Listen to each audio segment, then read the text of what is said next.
This training looks at how to obtain relevant information to identify the needs of the client.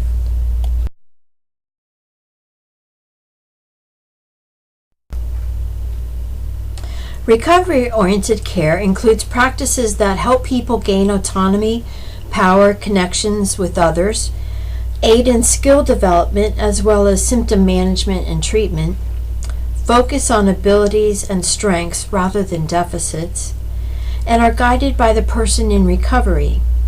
As mental health professionals, we should be asking our clients questions about their hopes, dreams, interests, talents, and skills, and perhaps the most important question, how can I help? In addition to assessing their problems and difficulties. When working with clients, mental health professionals can evaluate the extent to which they are providing recovery-oriented services by asking themselves, does this person have more or less power as a result of this interaction? It is recommended expanding this question to, does this person gain power, purpose, which is a valued role, competence, which are skills, and or connections to people as a result of this interaction? Equally important is the converse. Does this interaction interfere with the acquisition of power, purpose, competence, and connection to others for the client?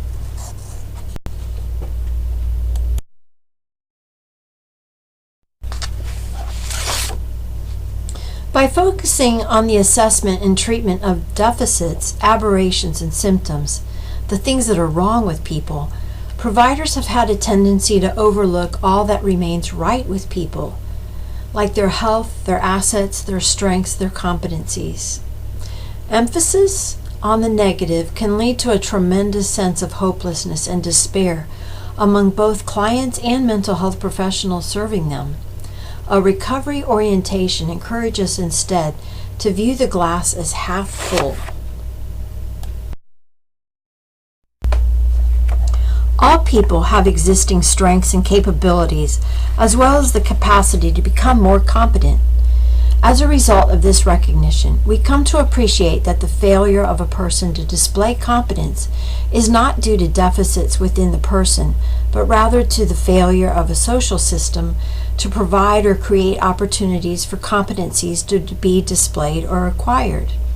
By focusing on strengths rather than deficits, people can begin to identify and develop greater competencies, assets, and resources upon which to expand their opportunities, promoting the development of an upward positive spiral of competence, leading to increased health and increased competence. So, it is important to obtain relevant information from the client and meaningful collateral resources in order to assess the client's current situation and identify immediate needs, including but not limited to the safety and well-being of the client in his or her natural environment. The steps include screening, assessing, stratifying risk, planning, implementing, follow-up, transitioning, post-transitioning, communication, and evaluating outcomes. This process, with special intervention by case managers, work together with clients and their support systems to evaluate and understand the care options available to clients and identify what is best to meet the client's needs based on the client's choice, and institute actions to achieve goals and meet interests and expectations.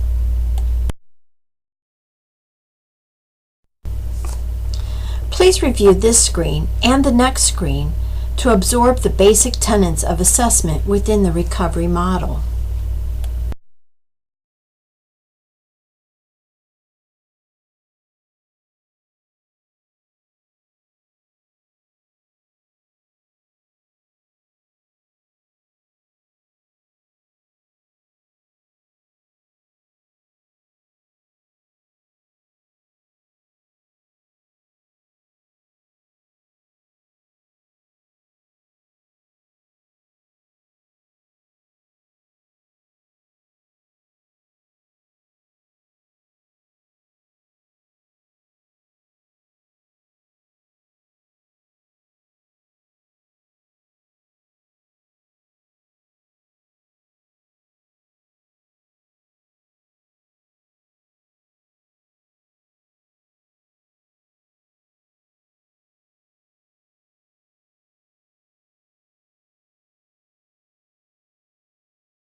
An organization may have an intake process to conduct screenings, or the case manager may find himself the first person to meet the client on behalf of the agency and may conduct the screening as a first step to provide services to the client. People are screened for their presenting problem and their request for services. An assessment of medical necessity may be conducted at this screening. A client may also meet with a financial counselor to determine what services their insurance will cover and if prior authorization is needed. Prior authorization is required for Medicaid MMA coverage of case management services. The screening assessment is the initial meeting with the client during which the case manager or the intake worker will gather information to address the client's immediate needs and to encourage his or her engagement and retention in the services. The screening assessment may also be used to screen clients to determine if they need case management services. The case manager employs a strength-based approach in this assessment process. The client's willingness and readiness to engage in case management services is addressed. Documentation from this assessment provides the basis for developing a service plan and providing case management services. In some cases, following the screening assessment, a more in-depth, person-centered biopsychosocial assessment will be completed. Case managers must assure the client's privacy and confidentiality in all phases and activities of case management.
Case managers obtain assessment information in interviews with the client.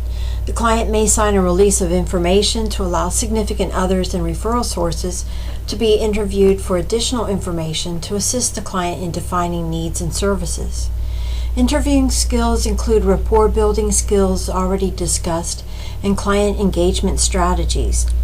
Case managers frequently conduct interviews to obtain and provide information needed to carry out the case management process. Interviews may be conducted face-to-face, or they may occur by telephone or in writing. The method used to conduct the interview may be set by program policy and procedures. In other situations, it may be a choice the case manager can make based on the method that would be most effective and efficient to meet the objectives of the interview. An interview may be conducted with only one person, or it may be conducted in a group of individuals, such as a family.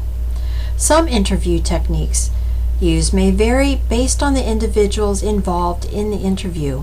For instance, an interview with a child will require a different approach than an interview with a senior. Regardless of the method used, the case manager would be wise to prepare for the interview.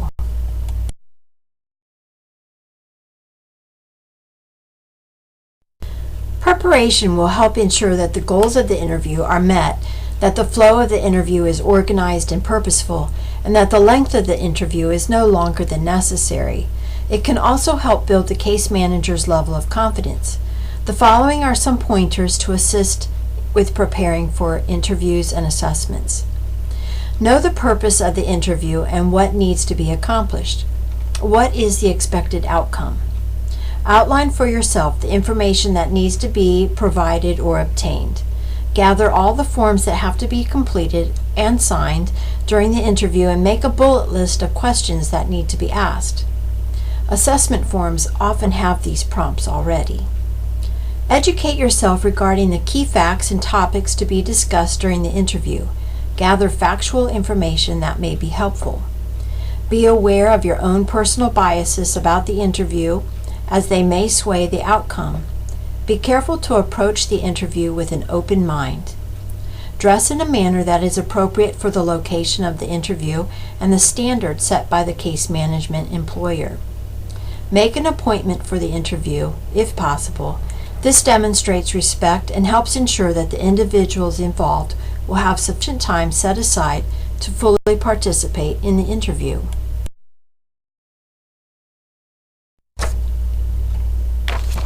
At the time of the interview, the following are some pointers that may help make it successful. Demonstrate respect for the interview participants. Be on time. If that is not possible, offer to change the appointment time or at least give an explanation about the reason for being delayed. Greet the participants by name and introduce yourself and others present. Explain the role and/or relationship of everyone involved in the interview. State the purpose of the interview and approximately how long it should take to complete. Relieve the tension in whatever way suits your personality, as long as it is respectful of the participants. If you plan to take notes during the interview, let the participants know in general terms the reason notes are being made and how they will be used. Use a conversational style of interviewing and vary the types of questions asked. Close-ended questions that can be answered by a quick yes or no are good for obtaining basic facts or clarifying your understanding about something. Open-ended questions invite the client to provide more information and usually begin with the words who, what, where, and how. Start the interview with questions that are less personal and save more personal or controversial questions for later in the interview when the participant may feel more comfortable and have a higher level of trust in you as a case manager. Ask one question at a time and keep your wording simple and specific. Define any terms that may be unfamiliar to the participant. Keep the wording of questions as neutral and non-judgmental as possible. Avoid leading questions. Leading questions project your values, case manager values, and may cause the participant to say what they think the case manager wants to hear or what may be the correct answer. Be aware that why questions tend to put people on the defensive and should be used with caution. Why questions can usually be rephrased into questions that will be perceived as less offensive and threatening. Find a balance between structure and flexibility. Keep the purpose and the objectives of the interview in mind, but be flexible with the flow of questions and information provided. Avoid spending a lot of time on subjects that do not meet the objectives. At the same time, avoid turning the interview into one question right after the other. The interview should flow naturally from one subject to another. Reflect your empathetic understanding, which shows the person your non-judgmental respect for their thoughts, feelings, lifestyle, and culture. Practice active listening skills. Avoid filling in all moments of silence with questions or comments. Silence can actually allow a person to reflect on what was said and identify additional information that needs to be shared. When there is silence, pause a few seconds before asking another question. Give participants in the interview an opportunity to ask their own questions or clarify anything that was discussed. Close the interview with a review of the information discussed and facts gathered. Review any follow-up that's going to be done by the case manager or others involved in the interview. Thank those involved for their time and participation and make sure that they know how to reach you if they have any questions or want to provide additional information at a later time. The environment in which the interview takes place also affects its success. Following are some environmental factors to consider. Room arrangement is important in supporting the client's comfort level. Studies have shown that persons are more willing to share personal information if the interview room is arranged so that the case manager's chair is not behind a desk. Talking with a person from behind a desk implies a position of authority which impedes trust between the participant and the worker. In the home setting, sit near the participant at an angle and level that will allow direct eye contact. The interview should be held in a private space where the participant can talk without being seen or overheard. If there are others around who may overhear the interview, talk with the person about any concerns they may have regarding this. Address your agency's policies about confidentiality. Minimize noise and distractions as much as possible. Silence cell phones. If the interview is conducted in a home setting, ask for permission to cut down the volume or turn off the television of radios as well during the interview. People tend to be more comfortable and in control when they're in a familiar environment. The purpose of the interview will help determine the best setting.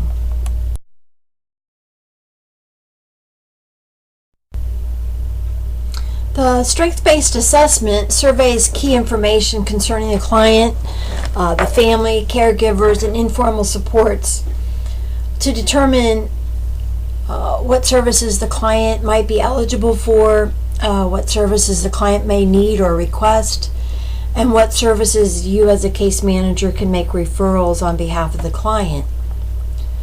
Immediate needs are identified, and think in terms of, are these needs, do they need to be addressed immediately, like an emergency within, like right now, or is it more urgent, like in 24 hours, or is it routine, and you can address those as the plan develops.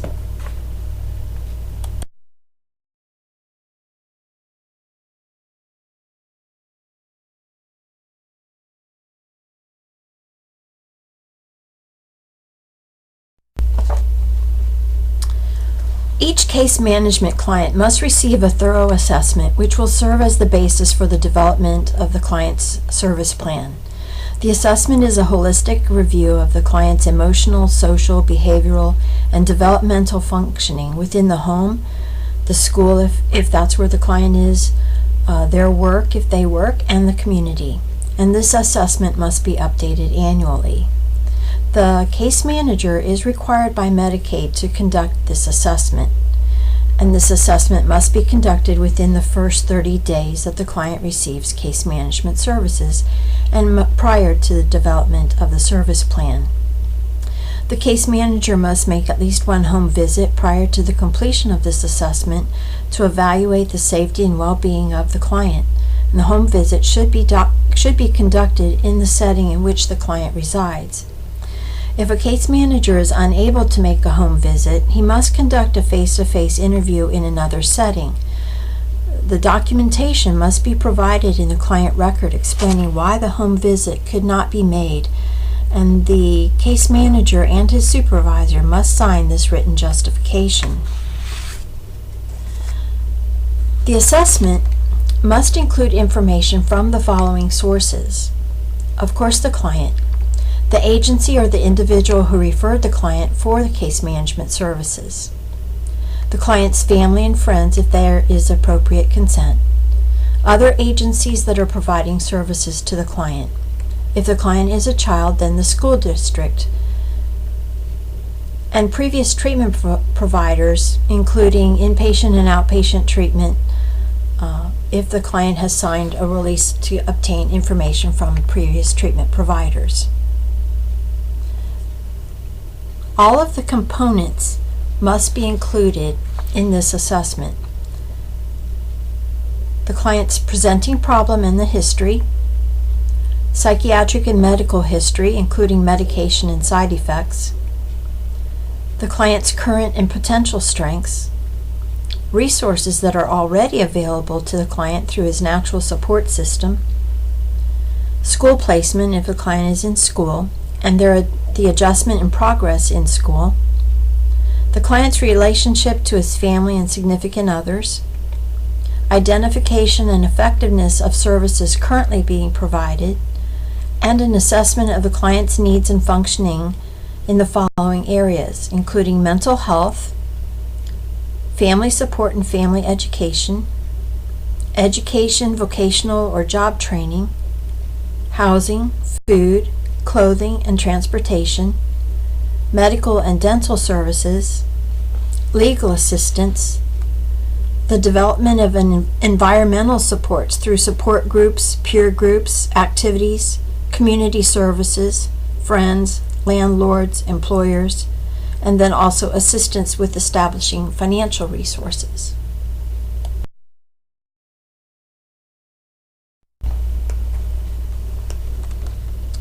Medicaid has specific requirements for documentation of the assessment. The case manager is required to conduct the assessment. That means the case manager must sign the assessment. The assessment must be completed within the first 30 days that the client receives mental health targeted case management services and prior to the development of the service plan. These are evidenced by signature dates.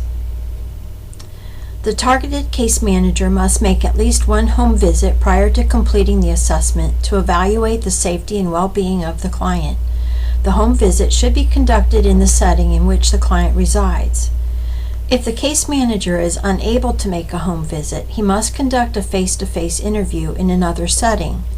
Written justification, i.e., a progress note, must be provided in the client's record explaining why the home visit could not be made. The case manager and the supervisor must sign this progress note. The assessment must be an identifiable document in the case record. Supporting documents such as findings, evaluations, discharge summaries, information gathered from other providers to complete the assessment must also be filed in the case record.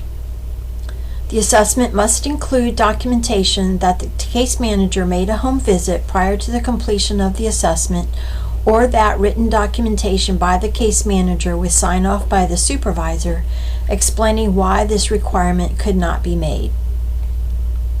The assessment must be reviewed, signed, and dated by the case manager's supervisor prior to the completion of the service plan, and the service plan date is evidence of the completion of the service plan. Attached to this lesson is the Medicaid handbook for targeted case managers, as well as this appendix, Appendix I, which is the children's certification. The case manager has to certify that the child who's requesting mental health targeted case management services meets the following criteria. The child is enrolled in a Department of Children and Families mental health target population. The child has a mental health disability such as a serious emotional disturbance or emotional disturbance, which requires advocacy for and coordination of services to maintain or improve the child's level of functioning. The child and the family require services to assist him or her in attaining self-sufficiency and satisfaction in the living, learning, working, and social environments of his or her choice. The child lacks a natural support system with the ability to access needed medical and social environments of his or her choice. The child requires ongoing assistance to access or maintain needed care consistently within the service delivery system. The child has a mental health disability, i.e. the serious emotional disturbance or emotional disturbance, whose duration is based upon professional judgment, will last for a minimum of 1 year. The child is in an out-of-home mental health placement or is at documented risk of an out-of-home mental health placement.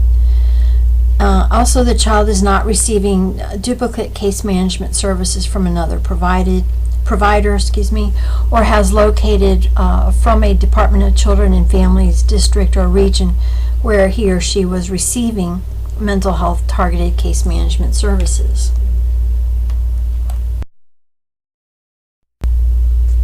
Appendix J is for adults who are looking for case management services. And again, the case manager must certify that the adult meets the following adult mental health targeted case management criteria. The adult is enrolled in the Department of Children and Families Adult Mental Health Target Population. The adult has a mental health disability, i.e. a severe and persistent mental illness, which requires advocacy for and coordination of services to maintain or improve a level of functioning.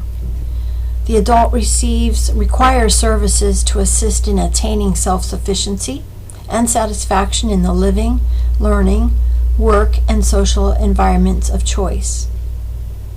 The adult lacks a natural support system with the ability to access needed medical, social, educational, or other services. The adult requires ongoing assistance to access and maintain needed care, consistency within the service delivery system.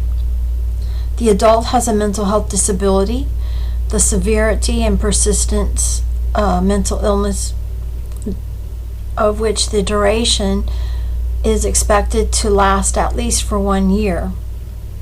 The adult is not receiving duplicate case management service from another provider, and the adult meets at least one of the following requirements. They are awaiting admission to, or they've been discharged from, a state mental health treatment facility.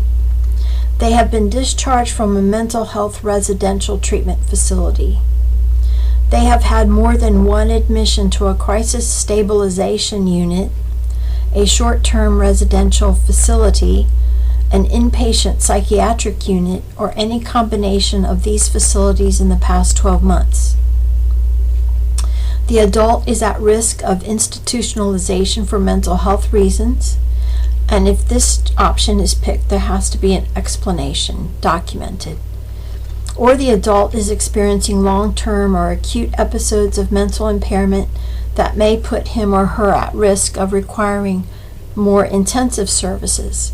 And again, if this option exists, then a documented explanation is necessary.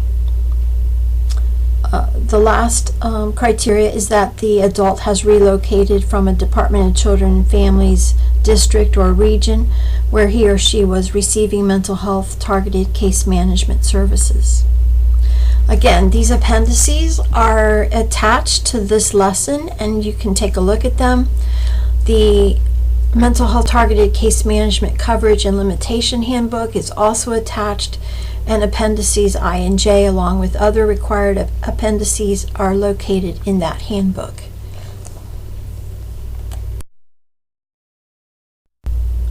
The FARS and CFARS are also assessments which are typically done by case managers, and in some agencies, the agency may decide that the case manager will conduct the FARS or CFARS when a therapist is not present as part of the treatment team to do so. Just a little bit background information on the FARS and CFARS.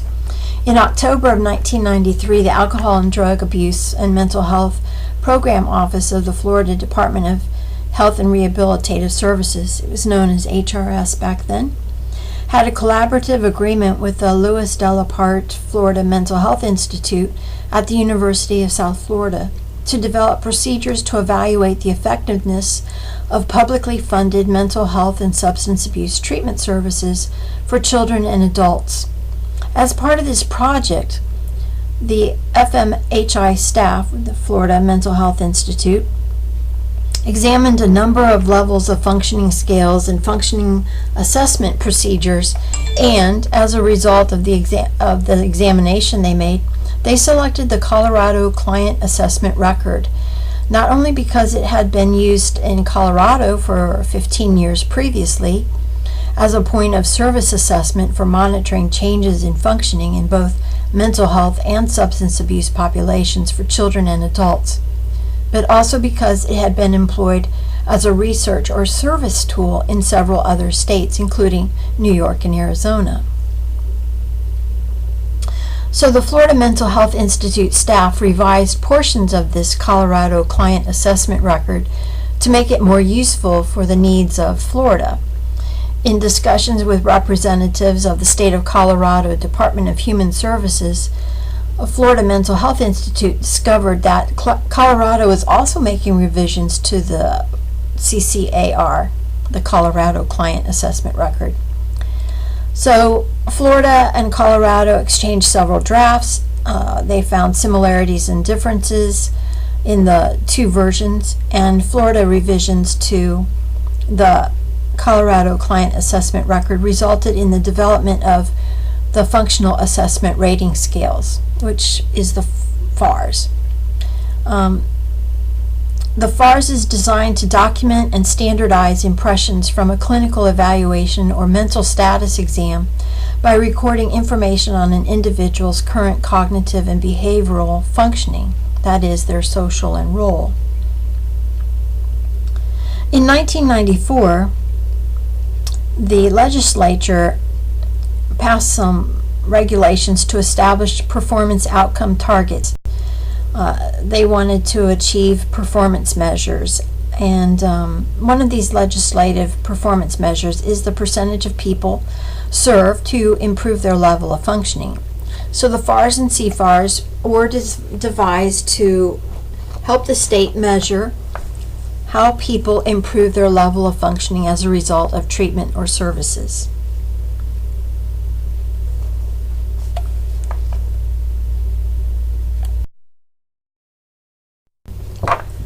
Subsequent to the development and adoption of the FARS and CFARS in Florida, both measures were implemented statewide in Wyoming, New Mexico, and Illinois to evaluate outcomes for general revenue or Medicaid-funded behavioral health services. Other areas within and outside of the U.S. have also implemented the FARS and CFARS, including Malta, where the CFARS is used to evaluate improvement in functioning of children enrolled in government-funded residential services. In Florida, the Department of Children and Families, DCF, requires all state contracted providers to report FARS and CFARS outcome data on all state priority populations served at the time of admission to the provider agency, 6 months or annually from admission if they're still in care, and at the time of discharge from the provider agency. In order to ensure that decisions made as a result of the assessment are sensitive to the current levels of cognitive and behavioral functioning, raters are asked to focus on a relatively brief period of time, i.e., the individual's functioning within the 3 weeks prior to the rating. FARS and CFARS are useful in many ways. They can be clinical tools because these two scales help identify and document an individual's level of cognitive and behavioral functioning. This information can then be used to develop and monitor progress on achieving short or long-term goals on a comprehensive or a service plan. FARS and CFARS are tools for documenting and standardizing impressions from clinical evaluations or mental status exams, using cognitive, social, and role functioning as its focus.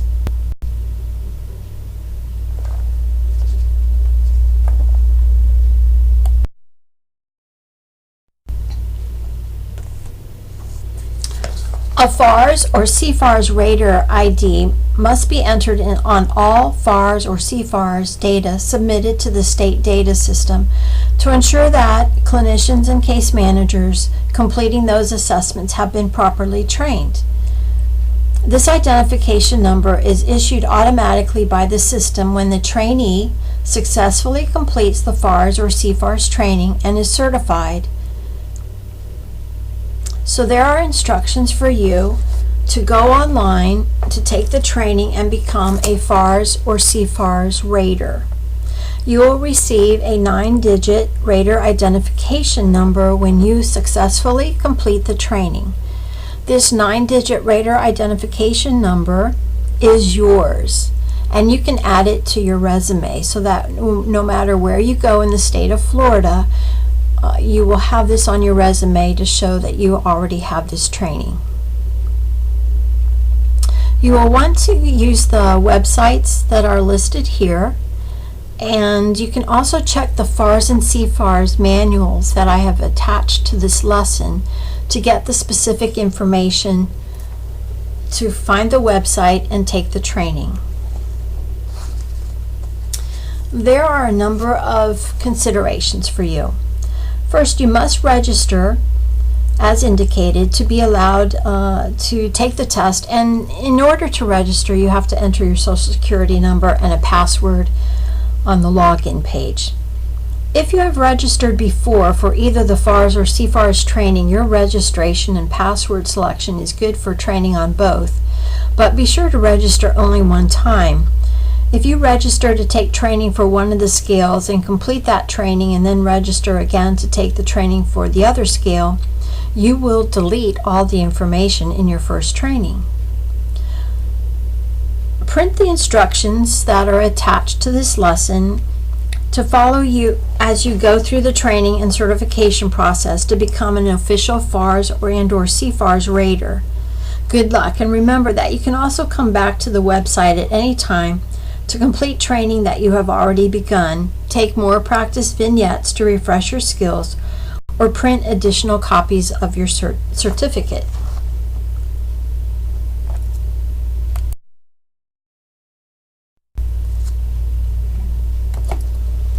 The basic assumption and philosophy of the functional assessment involves a primary focus on assessing problems and strengths in cognitive, social, and behavioral domains in order to create a treatment or service or recovery process that restores or improves the individual's quality of life, in addition to identifying and reducing the impact of positive or negative symptoms. This means that it's important to use all the information obtained in your FARS or CFARS ratings. It's also important that you review your ratings with the person that you're evaluating. Below are some basic steps that you can follow to use the FARS or CFARS ratings to create individualized, negotiated service recovery plans to engage that person in an effective process of recovery. Conduct the clinical interview and assess the mental status. Complete the admission FARS or CFARS ratings for each of the domain ratings and descriptors. Review this completed FARS or CFARS with the person being assessed. Identify clinically elevated domains. Identify strength domains, which may be used as the individual person's assets to help support or reinforce change. Strength domains, including the domain name, the severity rating, and the relevant word phrases that you checked in each of the domains. Define these goals for change in measurable terms. Devise an action plan with timelines, and then all parties will sign the completed service plan document. And we'll go into that a little bit more when we talk about devising service plans.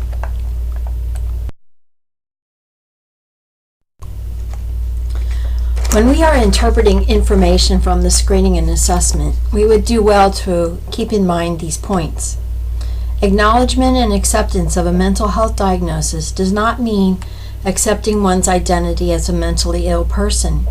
Accepting one's illness has to do with redefining how a person thinks about and understands life challenges. Patricia Deegan in 1988, for example, described a paradox of recovery in that accepting what we cannot do or be, we begin to discover who we can be and what we can do. Gaining a sense of perspective of one's strengths and weaknesses is critical in the process of recovery, as it allows the person to identify, pursue, and achieve life goals despite the lingering presence of a disability.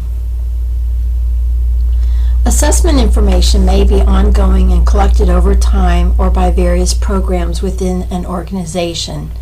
The expectation is that the case manager has collected information adequate to result in individualized and goal-oriented, person-centered planning to create a service plan with the client.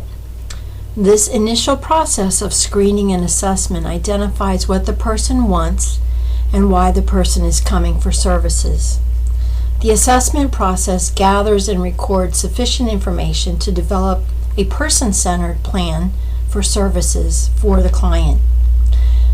There will be more about negotiating a service plan with the client in a later section.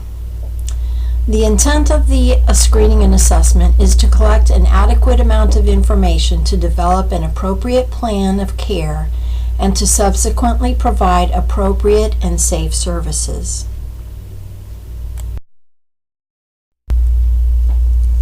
The interpretation of screening and assessment information can be organized around the client's strengths, needs, abilities, and preferences, often referred to as SNAP.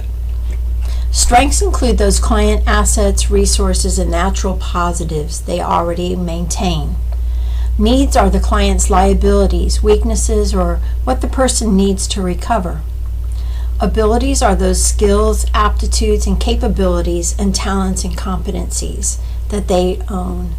And preferences are those things the client feels will enhance his or her services and treatment experiences.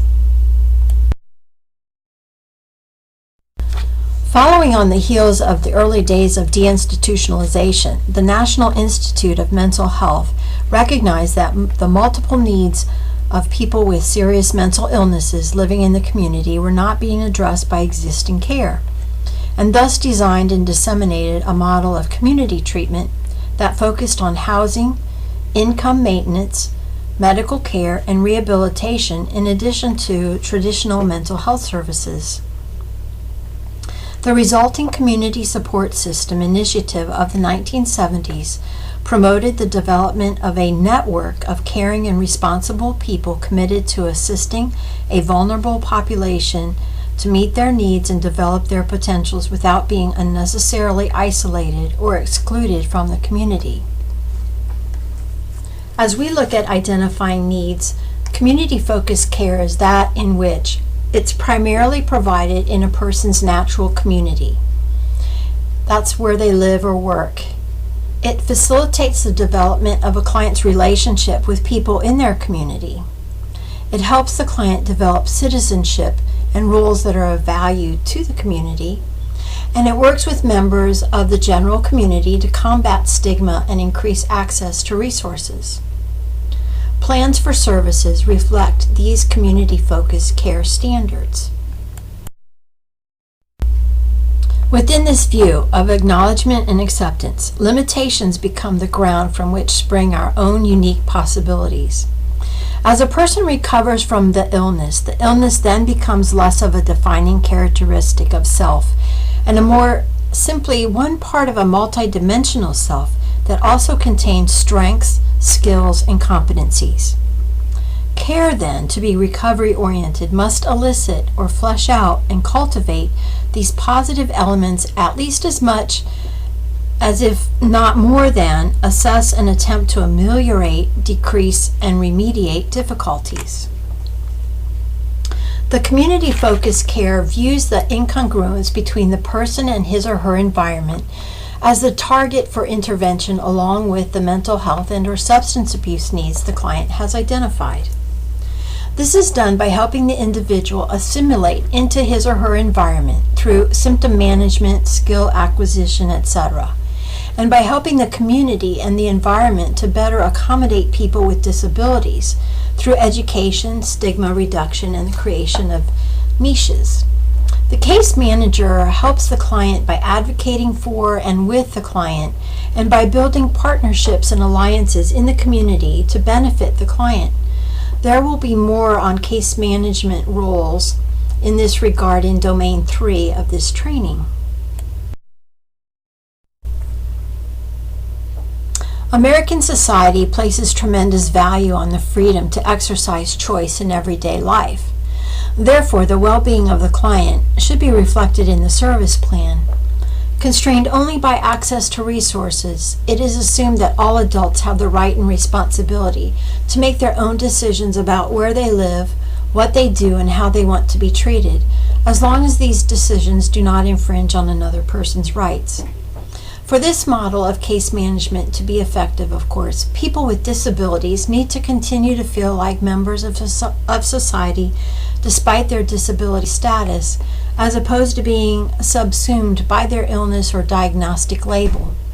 If the illness is allowed to rob the individual of his or her personhood and all of the socially valued roles that accompany it, the patient role is often one of the few that remain.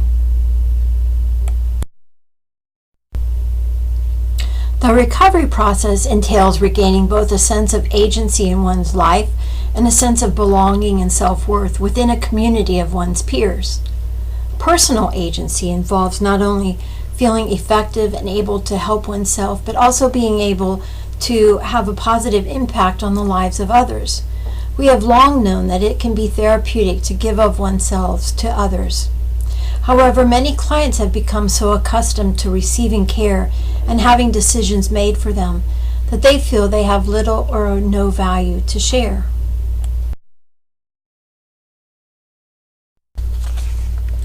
Case managers can help clients gain a sense of agency and self-worth by treating them as fully competent equals, by accepting appropriate gestures of reciprocity, and by encouraging participation in self-help.